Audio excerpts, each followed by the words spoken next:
बुखारी और मुस्लिम दोनों में है, बुखारी में 2002, मुस्लिम में 2637। अम्मा आयशा रज़ियल्लाहु ताला अन्हा कहती हैं कि कुरैश मक्का भी ज़माने जाहिलियत में आशूरा का रोजा रखा करते थे।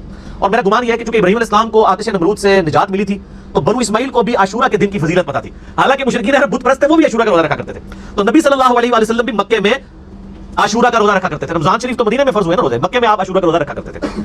अम्मा आयशा के आगे अल्फाज है, हत्ता कि हिजरत मदीना के बाद भी आप सल्लल्लाहु अलैहि वसल्लम हमें हुक्म देते थे कि हम आशूरा का रोजा रखें, लेकिन जब रमजान के रोजे फर्ज हुए तो आप सल्लल्लाहु अलैहि वसल्लम ने इरशाद फरमाया अब जिसकी मर्जी चाहे वो आशूरा का रोजा रखे, जिसकी मर्जी इस रोजे को छोड़ दे। यानी रमजान के रोजे जब फर्ज हुए तो नबी सल्लल्लाहु अलैहि वसल्लम ने इसको ऑब्लिगेटरी नहीं रहने दिया, बल्कि इसको ऑप्शनल रख दिया कि 10 मुहर्रम का रोजा ये नफली रोजा, आपको रख ले सवाब है, कुछ छोड़ दे कोई गुनाह नहीं, ये फर्ज नहीं है।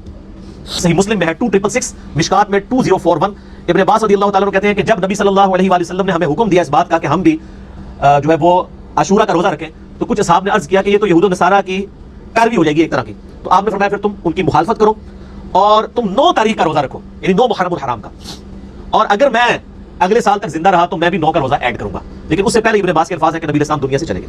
आप 1400 साल बाद है और इब्न अब्बास डायरेक्ट इन हदीस के रावी हैं, और इब्न अब्बास ने आपसे बढ़कर नबी इस्लाम का कलमा पढ़ा हुआ है। और इब्न अब्बास का अगर ये फतवा मौजूद है, हदीस मौकूफ हदीस मरफू के हुक्म में दाखिल होती है, जैसा कि मौला अली इस्लाम के बारे में हदीस मौकूफ है ये कि मेरी वजह से 2 फिरके गुमराह होंगे और 2 दोज़ख में जाएंगे, एक मेरी मोहब्बत में ग्रुप करके, एक मेरी दुश्मनी में। हदीस मरफू तो सारी ज़ईफ है तबरानी में, ये फज़ाइल सहाबा अहमद नंबल की किताब में मौकूफ रवायत सही है, इसकी वजह से हम उन मरफू रवायत को भी सही मानते हैं।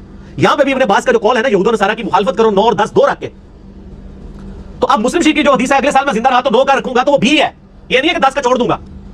10 के बगैर तो आशूरा का लफ्ज ही नहीं बनता। ठीक हो गया, आशूरा का लफ्ज तो बोले ही 10 के ऊपर जाता है।